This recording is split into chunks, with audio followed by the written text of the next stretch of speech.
목요일은 책과 함께합니다. 홍 목사의 소소한 책 읽기 홍정아 목사님 나오셨어요. 안녕하세요. 안녕하세요. 네, 지난 시간에 이어서 러시아 작가죠. 니콜라이 바이코프의 위대한 왕 오늘도 살펴보겠습니다. 작품이 굉장히 디테일하면서요. 그 사실적인 묘사 때문에 저는 정말 동물의 왕국을 보는 듯한 생생함이 진짜 느껴졌었거든요. 저놈들이 먹을 것을 찾고 있습니다. 잘하신다. 정말 이 호랑이가 그 먹이를 쫓아가는 장면부터 해서 해치우는 것까지 너무나도 리얼하게 그런 부분이 한두 부분이 아니에요. 그리고 호랑이들이 한 동물만 또 먹진 않잖아요. 그러니까 뭐 이 동물 저 동물 뭐 잡는 것부터 시작해서 그야말로 이 동물의 세계를 확실하게 보게 됐는데 뭐 그 이야기뿐만은 아니죠. 뭐 여러 동물들이 등장하고 끝에는 또 인간도 등장하고 하는데 오늘 위대한 왕 저희 프로그램은 안 읽었지만 읽은 것 같은 효과. 그것을 제가 도와드리는 거죠. 그렇죠. 네, 바로 그 역할을 우리 해주시고 계신데 위대한 왕. 이게 사실 뭐 제 책에도 있지만 세계 문학으로 또 지정이 돼 있는 책이에요. 그래서 한번 좀 읽어보시면 참 좋을 책인 것 같습니다. 줄거리를 좀 소개를 해주실까요? 위대한 왕은 어떻게 생각하면 좀 단순한 전체적인 큰 흐름만 요약하면 되게 단순합니다. 주인공 호랑이 위대한 왕이라고 불리는 호랑이가 태어납니다. 네, 자랍니다. 호랑이 중에서 딱 한 마리죠. 예, 네. 왕은. 태어났고 자라고요. 죽어요. 끝. 그럼 안 되는데. 네. 그런데 이제 위대한 왕이라고 부르는 이유는 호랑이의 몸에 찍힌 무늬 때문이라고 합니다. 네. 우리도 많이 이야기를 하죠. 백두산 호랑이 이마에 무늬가 꼭 왕자처럼 보인다고. 그렇죠. 그런데 멋지죠. 가슴 쪽에 무늬가 큰 대자처럼 이렇게 네. 보인다고 해요. 그래서 왕대. 우리말로 읽으면 좀 촌스러운 느낌 나죠. 이름이 왕대. 왕대. 왕대야. 왕대야. 하면 좀 아니면 차라리 네. 대호 낫지 않아요? 대호. 그렇죠. 네. 아니면 영화가 있었긴 해요. 네. 물론 스토리는 조금 다르긴 하지만 네네. 그래도 거기도 이제 한국 호랑이가 대호가 나오거든요. 왕 같은 호랑이가 그렇죠. 나오니까. 네, 이게 이제 어순의 문제일 수도 있는 것 같은데요. 이 작가가 러시아 사람이니까요. 처음에 러시아어로 쓰고 또 외국 유럽의 그렇죠. 프랑스 역을 시작해서 유럽에 소개되고 있었잖아요. 그러니까 왕 설명을 하는 거죠. 한자 왕은 왕이란 뜻이다. 그리고 great 위대하다. 그러니까 king the great 위대한 왕이라고 이렇게 소개됐던 것 같아요. 그래서 위대한 왕 한자어로는 왕대. 네. 왕대가 태어나요. 네. 어미 호랑이가 왕대의 어머니가 왕대와 쌍둥이 누이를 임신한 채로 아이를 새끼를 안전하게 낳을 곳을 찾아 헤매는 것에서부터 이야기가 시작이 되죠. 그리고 새끼를 낳고 새끼들에게 육식동물이자 생태계 최고 위에 있는 포식자, 먹이사슬 최고의 자리에 있는 포식자로서 자격을 갖추는 네. 것을 위해서 훈련시키는 과정이 정희경 아나운서님 표현대로 어떤 사람한테는 굉장히 좀 잔인하고 부담스럽게 네. 느껴지는 부분들도 맞아요. 있어요. 네. 왜냐하면 맨 처음에는 토끼를 그러니까 힘없는. 잡아서 그냥 가뜩이나 힘없는 토끼인데 새끼들 앞에서 도망치지 못하도록 몸을 어디를 부러뜨려 가지고 힘없는 토끼를 두 마리의 암수 호랑이, 새끼 호랑이들이 잡아먹는 것에서부터 시작해서 나중에는 멀쩡한 오소리를 네. 데리고 와서 오소리와 새끼 호랑이 두 마리가 대결을 하는 장면이 있는데요. 사실 정희경 아나운서님은 그런 부분이 좀 불편하셨겠지만 제가 어릴 때 축약본으로 어린이용 축약본을 읽을 때는 그 부분을 제일 재밌게 봤습니다. 네. 액션. 액션. 싸움, 피, 호랑이, 와 너무 역시 호랑이야. 초등학생 남자 네. 초등학생의 어떤 그 뜨거운 피를 자극하는 그렇죠. 그래서 성룡 영화를 보고 나오는 같은 그런 네, 느낌. 그럴 수 있을 것 같아요. 예, 네. 그 어떤 액션 소설이나 무협 소설을 읽는 것보다도 더 실감나고 네. 어떤 액션의 쾌감이 느껴지는 그런 부분이었는데 어쨌든 그런 식으로 호랑이로서 이제 훈련을 단계 네, 올라가죠. 받는 것이죠. 네. 단계적으로 호랑이로 훈련을 받고요. 그리고 중간에 아버지를 만나기도 합니다. 아, 그렇죠. 네, 이 시베리아 만주를 오가는 이 호랑이 왕대의 네. 아버지는 네. 조선에서 왔습니다. 조선에서 왔소이다. 내가 조선범이다. 하고 왕의 아버지가 네, 조선 호랑이였어요. 왕의 아버지 대왕 상왕께서는 조선 출신이셨던 거죠. 네. 그래서 조선에서 오신 아버지에게 어떤 그 가문의 비법을 전수받듯이 사냥의 기술이라든지 그리고 포식자로서의 권위나 어떤 품격이라든지 뭐 이런 것들을 배우고 이후에는 이제 다시 독립을 그렇죠. 하는 것이죠. 잠깐의 시간이었지만 그래도 네. 가족이 모일 수 있는 네네네. 짧은 잠시 행복한 화목한 시간을 시간이었죠. 보이고 그리고 그 부분에서 그 엄마 호랑이가 그 아빠가 나타났을 때 막 이 몸을 꼬고 덤블링을 하고 네네네. 네, 모래로 등을 막 이렇게 얼마나 긁고 이런 그리웠으면. 네, 네. 그 최선의 애정 표현을 하는 그런 장면들도 묘사가 됐고요. 네네네. 그리고 나서 두 호랑이가 새끼 호랑이가 많이 성장했을 때 어미 호랑이가 분가를 시키는데 근데 이게 제가 기억 왜곡인지 아니면 제가 읽었던 어린이용 책은 차마 이렇게 쓸 수 없어서 그렇게 바꿨는지 잘 모르겠어요. 구해서 볼 수 있다면 확인하고 싶은데요. 제가 기억하고 있는 바로는 어릴 때 제가 읽었던 것은 독립을 시키기 위해서 엄마가 나가라 자꾸 집 밖으로 떠미는 거죠. 네. 집 밖으로 떠밀어서 아이들이 이제 어쩔 수 없이 이제 우리가 독립된 어떤 한 개체로 나가서 살아야 되는구나라고 해서 나가는 것으로 된 걸 제가 읽었어요. 네. 제 기억은 그래요. 그런데 완역본을 나이가 들어서 다시 읽어보니까 어미 호랑이가 분가를 시키는 방식이 자기가 나가요. 아, 맞아요. 그리고 이 이른바 그 번식을 하기 위해서 그 몸의 변화가 일어나는 발정기라고 하죠. 그 맹수들이 울부짖고 그래서 호랑이들이 이제 짝을 찾아서 막 헤매고 그럴 때 이제 어미 호랑이가 이제 새끼들도 다 컸고 나는 이제 내 살 길을 찾아가겠다. 네. 라고 해서 어미 호랑이 떠나고 그리고 이제 혼자서 사냥해서 살아갈 수 있는 두 새끼들은 이제 엄마도 없고 하니까 우리도 각자 살 길 찾아가자라고 네. 해서 떨어지는 걸로 둘 다 또 떨어지잖아요. 네네네. 그렇죠. 그렇게 그려지죠. 네. 그래서 완역본 방식으로 만약에 써두면 아마 어린이들에게 설득하는 것이 좀 더 힘들어서 네. 엄마는 엄마의 인생이 있단다 이렇게 찾아가는 게 좀 힘들어서 네. 바꾼 것이 아닌가라고 추정이 되는데 모르겠어요. 제가 반드시 그 제가 어릴 때 봤던 그 일본에 가나요? 네. 일본은 안 되고 그 우리나라에도 가끔씩 제가 봤던 전집이 한 세트에 한 300만 원씩 거래가 되고 있습니다. 아, 그래요. 제가 조금만 더 성공해서 그 전집을 사는 걸로. 네, 그렇습니다. 그래서 어쨌든 왕대는 위대한 왕은 독립을 해서 살아가죠. 그래서 그 와중에 작은 담비 같은 그런 작은 육식 동물이 최선을 다해서 먹이를 쫓고 이런 것을 좀 존경스러운 눈빛으로 맞아요. 보고 배우는 네. 그런 장면이 있기도 하고요. 그리고 곰과 대결을 하기도 하고. 아, 그 정말 치열했죠. 네. 곰과 아주 곰도 만만치가 않잖아요. 덩치로 맞습니다. 보면은. 네. 그래서 곰과 사투를 벌이기도 하고 또 꼭 육식만 하진 않더라고요. 또 삼나무 열매를 까먹는. 귀여운 모습도. 네, 삼나무 열매를 까먹는. 근데 역시나 이것도 제가 어린 시절에 봤던 그 책에서는 호두 열매를 까먹는 걸로 나왔는데 아마 삼나무 열매를 한국 사람들이 본 일이 없어서 그렇게 네. 쓴 것 같아요. 어쨌든 육식만 하지 않고 남들 눈치 안 보고 이렇게 채식도 좀 이렇게 하면서 여러 가지를 골고루 미식하는 취미도 갖고 있었고요. 네. 그리고 인간에 대해서 걱정하고 경계하는 시선이 있었는데 우연히 인간을 이렇게 해치고 인간의 고기를 먹게 된 이후에 인간이라는 존재는 그들이 들고 있는 도구, 그 무기, 총 네. 같은 것이겠죠.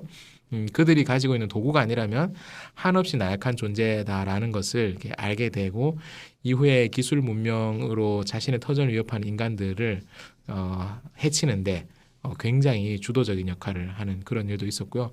그리고는 이 왕대는 역시나 자신도 이게 피가 끓어오를 때 네. 짝도 만나기도 했고 그렇죠. 그리고 그 짝을 인간의 총에 의해서 잃기도 했었고 아, 그때 정말 슬펐죠. 네, 되게 슬펐습니다. 그리고 왕대가 알 수 없는 본능에 이끌려서 자신의 뿌리를 찾아가는 거죠. 네. 조선으로. 이 대한민국 사람으로서였던 이런 자부심을. 어린 마음에 이게 쫙 올라오는데요. 네. 그래서 아버지의 땅이었던 그 한반도에 가서 상대할 만한 다른 맹수가 없는 곳에서 먹이를 마음껏 먹고 마음껏 뛰면서 한 10년 정도 세월을 보내면서 굉장히 성숙한 네. 성체가 됐다고 합니다. 그 백두산 호랑이 혹은 시베리아 호랑이가 성체가 되면 한 200kg 정도, 네. 큰 놈은 한 300kg 정도까지도 있다고 해요. 어마어마하다. 그러니까 벵갈 호랑이나 이런 친구들하고 비교가 안 되는 거죠. 네. 그런데 바이코프는 작가인 바이코프는 본인이 사냥꾼이기도 했어요. 네. 그래서 실제로 호랑이도 2마리 정도 잡았다고요.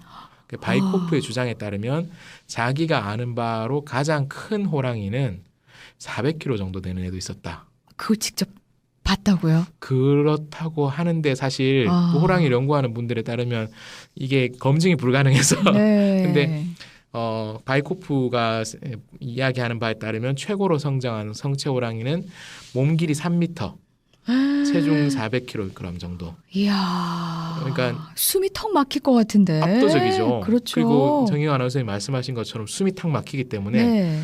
사람이건 동물이건 이 위대한 왕을 딱 마주쳤을 때 압도되는 거죠. 그렇죠. 표면에 걸린 것처럼 저항하지 못하고. 그럼요. 그냥 네. 바로 서서 네네네. 아무것도 못할 것 같은데. 그렇습니다. 이제 그런 것들이 작품 안에도 묘사가 되고요. 그렇죠. 그러다 보니까 옛날에 우리나라에서도 호랑이를 가리켜서 산의 임금이란 뜻으로 산군 아니면 산신령 이런 식으로 불렀잖아요. 네. 이게 한반도만 그런 게 아니라 만주를 비롯해서 동아시아 전역에서 호랑이를 신적인 존재로 숭배했던 것이 있어요. 그래서 이 작품 안에서도 뭐 재물을 바치고 신당에서 향 피우고 제물 바치고 이런 것들이 나와요. 그래서 그 지역의 산군, 산신령으로 군림하게 되죠. 그런데 조선 땅에서 10년 수행을 마치고 돌아왔을 때 고향이 너무 달라져 있었던 거예요. 그러게요. 철도를 놓고. 네. 사람들이 또 너무 많이 들어 있었어요. 그렇죠. 그리고 그 기름 혹은 석탄으로 물을 끓여서 가는 배, 기선 같은 것들이 들어왔었고요. 그리고 철도 때문에 곰이 좀 불운한 곰의 에피소드도 있습니다. 곰은 덩치 큰 동물이 있으면 힘을 겨뤄보고 싶었는데 앞에서 기차가 이렇게 오고 있으니까 힘을 겨뤄보자라고 했다가 네. 곰이 장렬하게 웅포가 되는 그런 불쌍한 일도 있었고요. 그런데 이 작품 안에서 마치 왕대가 조직적인 인간에 대한 투쟁의 중심이 되는 것처럼 그려집니다. 그러니까 이 왕대는 굉장히 영리한 호랑이로 그려져요. 그래서 인간들이 쳐놓은 함정들, 사냥을 위해서 쳐놓은 함정을 왕대가 이용합니다. 자기가 오늘은 사냥이 영 시원찮네 이러면 사람들이 만들어놓은 함정에 가서 사슴 한 마리 꺼내먹고 그런 것들이 있는 거죠. 이거를 실제로 제가 경험한 일인데 사람들이 안 믿던데요. 동물의 영리함이 어디까지 가느냐. 네네. 제가 군대에 있을 때 제 해군이었거든요. 배에는 쥐가 진짜 많아요. 쥐가 진짜 많아서 쥐를 잡기 위해서 여러 가지를 많이 하는데 네. 그 중에 하나가 끈끈이가 있습니다. 네네. 끈끈이 가운데 멸치나 이런 쥐가 좋아할 만한 먹이를 놔두면 쥐가 그 냄새를 맡고 먹으러 갔다가 끈끈이 붙어서 발이 안 떨어져서 그럼 그걸 잡아가지고 처리하고 그랬는데요. 네. 끈끈이를 놔뒀는데 쥐가 다니는 길에 끈끈이를 놔뒀는데 몇 번은 잡혔는데 그 다음에 먹이만 없어지고 끈끈이에 쥐가 안 걸리는 거예요. 어떻게 된 거죠? 저는 직접 경험했는데 여러분 제가 본 거예요. 행정실에 있는 이면지를 물고 와서 끈끈이에 덮어놓고 이면지를 탁탁탁 밟고 가서 먹이를 떼서 설마 이렇다니까. 저는 제가 어떻게 갑자기 아니 이면지를 쥐가 들고 왔다고요? 네, 종이 같은 것들을 가지고 와서 이야. 쥐가 끈끈이에 그걸 놓고 먹을 것을 가져간 이야. 강탈당한. 그래서 끈끈이를 이렇게 피해서. 더 이상 쥐 끈끈이가 우리 배 쥐가 쥐들한테는 그렇게 똑똑했나요? 네, 그랬죠. 그러니까 이 작품 안에서 왕대는 네. 바이코프의 상상력이 좀 가미됐다면 더 인간을 농락할 수 있는 네, 호랑이는 뭐 부족할 게 없으니까 더더욱이나. 피지컬도 너무 압도적이고 그러니까요. 거기다가 이제 지성까지 네. 그랬던 거죠.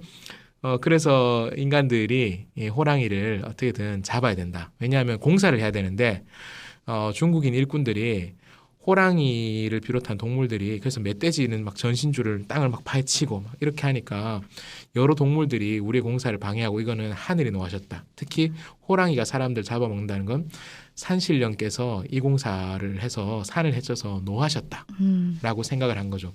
그래서 이 유럽인들, 즉 러시아인들이죠. 러시아인 사냥꾼들은 이 호랑이를 잡아 없애자. 네. 라는 식으로 나서게 됐고요. 결국은 작품의 제일 후반부에 왕대가 암호랑이 그리고 새끼 2마리가 있었는데 이 4가족이 쫓기게 되는 거예요. 네. 혼자 도망치려면 언제든지 얼마든지 도망칠 수 있었어요. 그런데 왕대가 가족들을 계속 더 안전한 곳으로 몰기 위해서 이렇게 쭉 데리고 가다가 결국은 새끼들이 먼저 잡힐 상황이 네. 됐습니다. 네, 왕대는 동물의 세계에서는 그런 것 같아요. 엄마가 자기를 분가시켰던 것처럼 아내가 더 중요하다. 자식보다 아내가 더 네. 중요하다. 그래서 암호랑이의 안전을 보장하는 쪽으로 이렇게 새끼들을 뒤로 하고 도망을 쳤는데 결국은 암호랑이가 그물에 걸려서 잡히고 왕대도 독극물이 있는 고기를 네. 먹고 몸이 움직임이 불편해졌고 사실 혼자서 도망치려면 그때도 갈 수는 있었는데 암호랑이 때문에 도망치지 못하다가 그렇죠. 결국은 총을 맞고 이렇게 죽게 되는.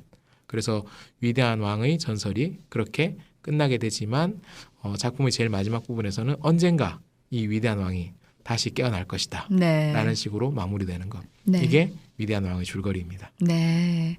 이 위대한 왕 책을 보면 오래도록 변하지 않던 자연의 흐름이 갑자기 깨지는 시대를 담고 있어요.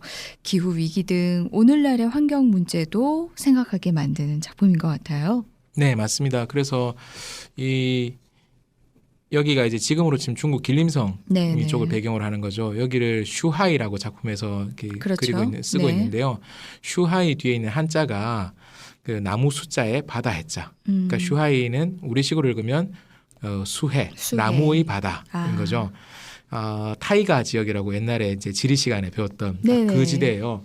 그러니까 서경식 선생의 발문에 보면 백두산에 올라갔을 때 만주 쪽을 바라보니 숲이 진짜 바다처럼 검은 바다처럼 그 수림이 빽빽하게 있기 때문에 바다처럼 보였다라고 하는 그런 전경이 있죠. 그런데 이 삼림지대 숲의 바다가 침범당하기 시작하는 거죠. 그래서 작품 속에서 동물들은 인간들의 침범을 피해서 점점 더 피난처를 찾아 안으로 이렇게 들어가게 되는 그런 이야기가 있고요. 그리고 그러한 것은 동물뿐만 아니라 그 땅에서 대대로 자연과 공존하면서 살아갔던 전통적인 삶의 방식을 고수했던 사람들도 원주민들 더 이상 과거의 삶을 계속할 수 없는 새로운 변화가 굉장히 달갑지 않은 하지만 저항할 수 없는 그런 변화들. 그러니까 그 변화는 사실 만주의 토착민들 원주민들이 만든 것이 아니고 만주의 괴뢰 정부를 세운 일본 그리고 그 일본인들과 친밀한 관계를 맺고 있으면서 기술적인 뭐 이런 자원을 가지고 있었던 백개 러시안들, 그러니까 일본과 러시아 사람들 이들에 의해서 만주의 원시적인 그리고 오랫동안 유지됐던 자연이 그렇죠. 파괴가 되는 거죠. 그래서 이것은 2가지를 함께 보여주는 것 같아요. 첫 번째는 인간의 기술 발달에 의한 생태계의 위기. 그렇죠. 그리고 만주라는 전통적인 지역 그 문화 그리고 그 지역에서 가지고 있었던 문화가 일본과 러시아에 의해서 침탈되는 식민지의 수탈. 사실 우리가 이게 경험했던 것과 매우 이제 유사한 그런 것들을 함께 보여주고 있는 그런 면이라서 이 작품이 지금 시대에도 여전히 읽힐 가치가 있고 또 그런 면에서 울림을 주고 있는 작품이라고 생각해요. 네. 그리고 아까 줄거리 얘기하실 때 이 사람이 왜 안 나왔지라고 생각을 했었는데 작품을 보면은 거의 뭐 80~90%는 동물들 이야기예요. 이 왕대를 중심으로 해서. 그리고 사람은 나오기는 하는데 대부분 단역으로 등장을 합니다. 근데 여기서 돋보이는 분이 하나 있어요. 퉁리라는 사냥꾼 노인인데 무척 비중 있게 그려져요. 이 인물을 통해서 작가가 어떤 점을 좀 보여주려고 하는 걸까요? 이 퉁리라는 사냥꾼 노인이에요. 네. 이 노인은 정확한 나이가 나오지 않습니다. 그렇죠. 본인도 모르는 것 같아요. 그리고 자기 나이는 물론이고 아들 나이도 모르는데요. 그런데 나이가 얼마나 됐는지 모르지만 이 사람이 얼마나 노인인가를 짐작하게 해주는 표현들이 있어요. 저는 처음에 이게 나이 얘기인 줄 알았거든요. 근데 이러면 제가 읽어볼게요. 여러분이 이게 나이라고 생각하면 말이 안 돼요. 노인 퉁리는 55번째 사냥철을 마쳤다. 자, 55번째 노인? 아무리 옛날이라고 해도 노인을 하고 좀 그렇잖아요. 근데 네네. 55살, 55세가 아니고 사냥 올해 55년째 사냥을 했다는 거예요. 그러니까 적어도 뭐 한 한 15살부터 20대. 사냥을 예, 예. 시작했다고 해도 최소 60세인 그렇죠. 거죠. 그러니까 사냥을 45년째 하고 있고요. 그리고 자신의 나이는 물론 아들의 나이도 까먹었는데 아들은 50살을 훌쩍 넘겼다라고 아, 여기서 뭔가가 되어 있습니다. 그러니까 네. 한 옛날에 결혼을 빨리 했으니까 한 17살에 결혼을 했다 쳐도 그러면 아들이 50세면 지금 67세인데 50살을 훨씬 넘겼으니까 네. 60대 중반 혹은 70대까지도 그 바라볼 정도? 수 있는 예, 예. 그 나이가 퉁리의 첫 번째 등장할 때의 나이인 거예요. 네, 네. 그러니까 왕대가 10년 동안 조선에서 수련하기 전에. 아, 그러네요. 네, 그런데 이 사람이 되게 건강했어요. 네. 이 책의 109쪽에 그의 건강 비결을 알려주고 있습니다. 자, 여러분 건강하시고 싶은 분들은 네, 네, 네. 퉁리의 건강 비결이 있습니다. 소량의 건강식과 맑은 상공기, 매우 높은 지대에서의 고된 행군은 그의 정신이 무의 상태가 되도록 환경을 조성해 주었고 이를 통해 그는 육체적, 정신적 힘을 얻었다. 공기가 맑고 자연이 좋은 고지대에서 영양가가 높은 음식을 조금만 먹고 산을 많이 타면 네. 마음이 깨끗이 비워지면서 정신적으로나 육체적으로 건강해진다. 네, 네. 여러분 엄청난 비결이죠. 우리가 엄청난 비결인데. 그동안 우리가 이걸 몰라서 건강 안 했던 거예요. 네, 목사님 싫어하시잖아요, 이거. 네, 그렇습니다. 고된 행군 이런 거 싫어하시잖아요. 일단은 행군도 싫고 고된도 싫은데요. 소량의 건강식도. 소량도 싫고. 저도 소량은 싫어요. 게다가 예. 건강식이라고 하는 것들이 대체로 맛이 없어서 네, 이래서 네. 건강하기 힘든. 근데 이 사람이 그렇게 살았다는 거죠. 자연에 가까운 삶을 산 것이죠. 네.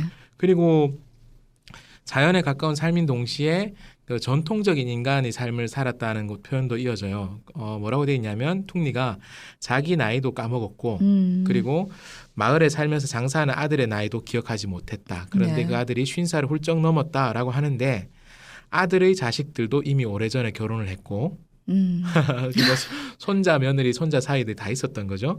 그러면서 오랜 전통에 따라 공동 생활을 하고 있었다. 온 가족이 함께 한 집에 살면서 아버지와 할아버지에게 순종했다. 우리한테는 이게 아주 먼 이야기는 아니죠. 우리도 대가족. 3대가 함께 사는 예. 대가족 이런 문화가 한반도와 만주 지역에 이 동아시아에 있었던 문화이죠. 그러니까 내려온 전통에 충실한 삶. 네, 네. 그러니까 새로운 변화라기보다는 자연 그리고 전통 이런 것들에 충실한 삶을 사는 사람으로 퉁리 노인이 그려져요. 그러니까 어떻게 생각하면 이 작품에 등장하는 사람 중에 제일 호랑이 같은 사람이었죠. 자연과 가까운 사람이네요. 그리고 인간이 잃어버리고 있는 1930년대에 급변하는 만주에서 보기 힘든 그렇죠. 잃어버리고 있는 원래 자연의 일부로 살았던 인간의 모습을 그대로 지키려고 유지하고 하는, 있는 네. 그런 사람으로 퉁리가 그려져요. 그리고 퉁리와 왕대의 만남이 총 3번이 크게 3번이 그려져요. 네네네. 처음에 호랑이와 퉁리가 만났을 때 굉장히 흥미로운 문장이 있었어요. 113쪽에 보면 위대한 왕과 퉁리가 길에서 마주쳤을 때 왕을 절대 이제 피하지 않고 네네. 퉁리가 딱 정면으로 이제 응시하고 그리고 서로 갈 길을 딱 가고 그리고 퉁리가 너무 무서워서 갔나 돌아보고 싶지만 돌아보는 순간 약점을 이렇게 보여주면 잡아먹힌다는 것을 이 경험 많은 노인이 알았기 때문에 절대 뒷모습을 보이지 않고 그냥 자기 갈 길을 쭉 걸어가면서 그 산막 같은데 도착했어야 그제서야 기진맥진해서 쓰러지는 부분이 있거든요. 네네. 근데 그 첫 만남을 두고 그 위대한 왕인 왕대가 경악하는 장면이 있는데요. 그것은 자신보다 우월한 의지와 정신력을 보여준 인간에 대한 존경의 감정이었다라는 표현이 나와요. 그렇죠. 네, 이 작품에서 본능 혹은 본성이라는 단어가 굉장히 많이 나옵니다. 네. 본능이라는 단어가 나올 때는 한두 번 정도 예외를 제외하고는 여지없이 다 동물들 그리고 주로 이제 호랑이 이야기를 담고 있어요. 그리고 이 작품에서 80% 이상의 비중을 어쩌면 90% 정도의 비중을 동물에게 할애하면서 동물적 본성에 대해서 이야기를 하지만 그 본성의 세계를 뚫고 들어온 인간의 세계를 네. 그리고 있죠. 그리고 그 인간을 상징하는 것은 그 의지였던 것이죠. 네. 결국 본성에 따라 살 것인가 혹은 의지로서 그것을 극복할 수 있는가에 대해서 바이코프는 두 가지가 대립될 수도 있고 화해할 수도 있지만 인간의 의지라는 것이 정말 압도적인 호랑이의 본능 앞에서 힘없이 무너질 만한 그런 것이 아닐 수도 있다라는 신호를 퉁리 노인을 통해서 보여주고요. 네.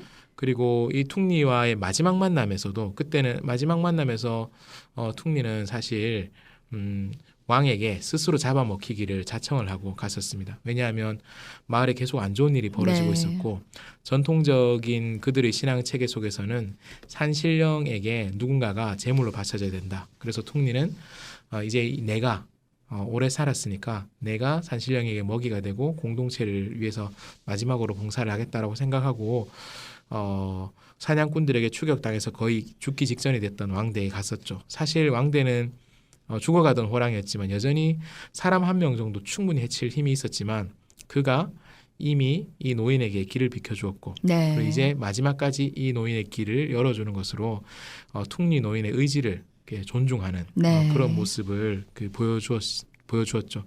그래서 저는 이 책을 관통하는 굉장히 중요한 키워드가 본능 혹은 네. 본성이지만 동시에 바이코프는 의지에 대해서도 중요한 이야기를 하고 있고요. 그리고 본능과 의지 혹은 자연과 인간을 갈등하고 대결하는 존재로만 그리지 않고 갈등과 대결하면서도 서로를 진지하게 인정하고 공존할 수 있는 여지를 그렇죠. 자연의 모습을 담은 인간 네. 호랑이는 아니지만 누구보다 호랑이처럼 살았던 음. 건강식을 소식하시면서 고된 행군을 계속하셨던 퉁리. 네, 퉁리 노인을 통해서 보여주고 있는 것 같아요. 그래요. 공존할 수도 있는데 너무 다 각자의 입장에서만 지냈죠, 사실은. 네, 그렇죠. 자, 이 책에 보면은 굉장히 많은 동물들이 등장을 합니다. 그러면서 짤막짤막한 에피소드들이 많이 있거든요. 이 에피소드가 모여서 큰 줄기를 이루는 방식으로 쓰여진 작품인데 혹시 목사님은 어떤 에피소드가 좀 인상적이었나요? 아까도 말씀드렸지만 제가 제일 재밌게 읽었던 에피소드는 사실 어릴 때 오솔이랑 사냥하는 네네네. 장면이었고요. 그런데 이제 제가 또 이제 액션 좋아했던 것은 장면. 네. 이부 동생들을 만나는 장면이 아. 있습니다. 엄마는 엄마 인생을 찾아갈 네, 거야라고 네. 떠났던 엄마를 우연히 만나게 됐죠. 네, 사실 이제 네. 그 길로 갔더니 엄마가 있었죠. 큰 기대를 안 했던 것 같은데 그런데 거기에 엄마 저 애들은 누구예요? 이런 아이들이 동생들이 있었던 네 동생이란다 왕대야 뭐 이런 상황이 있었는데요. 그런데 그 동생들을 따뜻하게 돌봐주고 그리고 그 동생들에게 자신의 기술도 알려주고 네. 그런 부분을 굉장히 좀 흥미롭게 재미있게 읽었고요. 그리고 여기에는 쌍둥이 누이가 나오잖아요. 있었죠. 네, 그래서 이 누이가 암호랑이는 어릴 때부터 둘이 오누이들 많이 싸우는 거죠. 저도 너무 잘 알고 있습니다. 집에 호랑이 딸, 토끼 아들이 있으니까요. 한 연년생의 아이들이 늘 다투는데 이 구도가 우리 집하고 비슷하더라고요. 암호랑이는 지혜를 써서 수호랑이는 힘을 써서 싸우는데 네. 우리 집에도 힘으로 이렇게 누나를 제압하려고 하는 동생과 꾀로 그 동생을 이제 자꾸 말과 꾀로 동생을 또 이렇게 힘들게 하는 누나가 이제 함께 있어서 그 부분도 보면서 이것이 동물의 이야기를 담고 있고 또 바이코프가 만주 지역학 그리고 동물에 관한 굉장히 조예가 깊어서 호랑이의 생태에 대해 꽤 깊이 있는 고찰을 담고 있음에도 불구하고 결국 동물을 소재로 해서 보여주는 것이 인간의 이야기구나 네, 라는 맞아요. 생각을 하게 됐습니다. 네.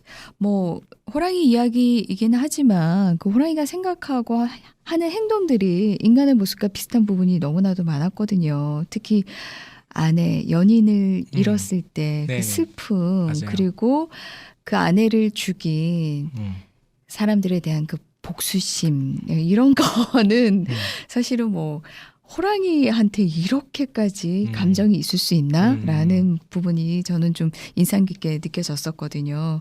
그래서 말씀하신 것처럼 여러 가지 에피소드들을 통해서 우리의 모습도 투영해서 볼 수 있는 그런 작품이 아니었나 싶습니다. 자, 이렇게 재미있는 책이었어요. 위대한 왕이었습니다. 네, 위대한 왕. 자녀들과 보면 좋겠고 특히 우리 남자친구들은 정말 신나서 액션 영화 보듯이 맞습니다. 볼 수 있을 것 같고 뭐 저도 뭐 잔인하고 이런 거 잘 못 보긴 하지만 요 정도 수준은 충분히 감당할 수 있을 것 같아요. 그리고 굉장히 흥미진진하게 볼 수 있었던 그런 책이었는데 위대한 왕 우리가 호랑이로 시작을 했습니다. 자, 다음에는 어떤 책으로 넘어갈지 또 궁금한데 어떤 책을 한번 볼까요? 호랑이 이야기를 봤고요.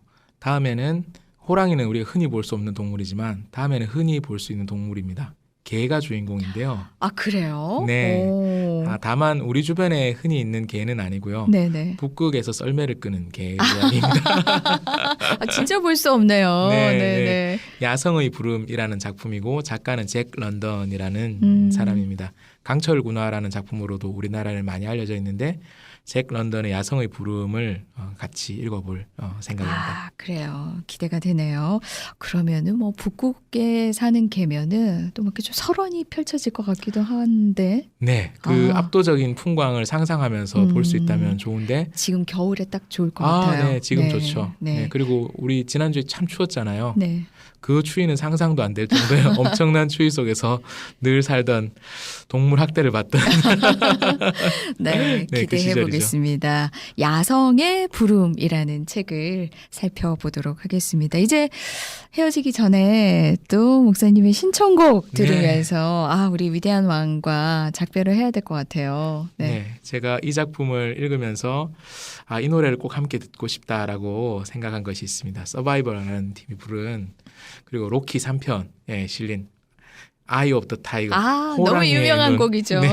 네. 호랑이의 눈 징징징징. 네, 그 노래를 같이 듣고 싶습니다. 그래요. 아이 오브 더 타이거 전해드리면서 마치도록 하겠습니다. 지금까지 홍정한 목사님이었습니다. 고맙습니다. 고맙습니다.